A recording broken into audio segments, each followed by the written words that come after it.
Welcome to the NHRA Nationals, Brainerd International Raceway edition of here from Prairie Bay of Sideline View, and we have Richie Crampton with us. He's not Richie Frampton like Peter Frampton, but anyway, one thing I wanted to ask you, Richie, was I know last year we had Spencer Mossy on our little video here, and he drove up in a really cool '69 Chevrolet Nova, and I just wonder what kind of cars you have in the garage, or maybe do you have anything like that? Well, yeah, I'm a car guy, so I got some old hot rods I like to mess around with. I think you'd call them rat rods, pretty rusty and not quite as cool as Spencer's red Nova, but no, I'm just trying to find a really old Toyota Camry to hot up. BIR, it's the Lucal Oil Nationals. How difficult is it being that you race for Lucal Oil? Is it more pressure because it's their title sponsor?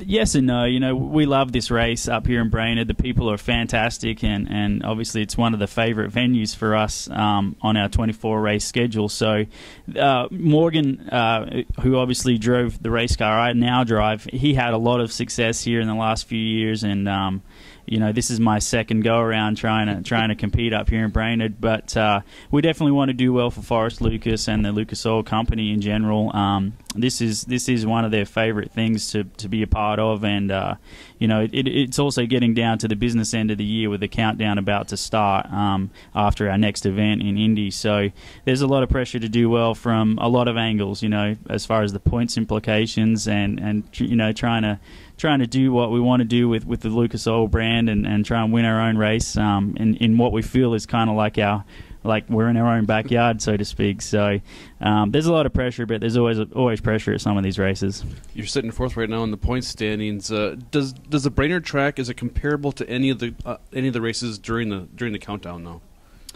Yeah, I think so. Particularly last year, we had a lot of cooler weather here at the Brainerd race, and obviously we're going to start going into the fall races to end out this season where the weather's cooler, the cars go faster and everything, and the racetracks are stickier. So this is a pretty good precursor to a lot of the tracks in the countdown, like Charlotte and Reading, Pennsylvania. So we're hoping for some cool weather again here this weekend, and I think the fans are going to see some fantastic times and some really close 300-mile-per-hour racing. What are the ideal conditions?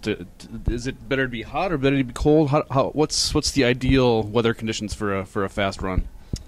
Definitely, 60-degree weather, overcast conditions. That lends itself best to giving the best ETs and speeds on our 1,000-foot drag strips all over the country, it seems. So when the weather's hot, the racetrack surface is a lot harder to keep the rear tires hooked up to. So from that point of view, you kind of got to slow the race cars down a little bit to get down them hot racetracks. But when the weather's cool and the racetrack's nice and cool, also you can make good power and you can also make good traction. So we definitely like it when it's cool and overcast. Sure. You've won 3 events this year, and what's it going to take to win here this weekend? It's going to take a lot. I've got what I feel is the best team out here and one of the best young crew chiefs in the sport. So I know I have all the tools that I need to go out there and win, but it's getting down to business time, and I'm going to have to be on time on the starting line, which is always a challenge because these guys are the best in the world. But really, it's every single guy on the team, from the crew guys to me as a driver to my crew chief Aaron. There's zero room for error. So we're winning and losing races by thousandths of a second. So everything has to be perfect, and everyone has to be on their game. Morgan is defending champion, so that'll be interesting again, I'm sure, to see how he does here. Yeah, I'm really excited to have Morgan out here racing again this weekend. So we'll have a 2-car team with the Lucas Oil MLR group, which is traditionally we do very well because that gives Aaron Brooks, my crew chief, who actually tunes both of those race cars, it gives him 2 shots at it. So we get more data, more information. We can feed off of one another, and I think that's going to help us, try and go the distance here this weekend. Like we said, you've won 3 races, and each time you've beat Larry Dixon in the final. How much do you hope that you see him in Sunday's final?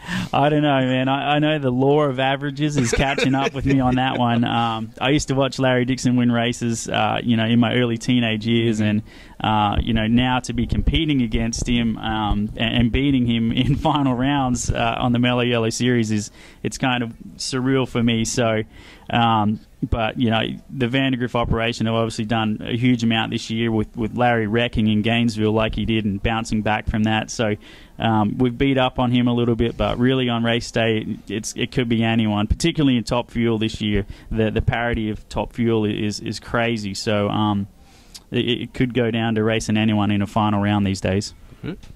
Well, we want to thank Richie for joining us and invite everybody to stop out and watch him race in the Top Fuel and the Lucal Oil NHRA Nationals at BIR. The pros start on Friday and run through Sunday, and should be a great weekend. So hopefully the weather holds and everybody has a good time. So thanks again for coming by.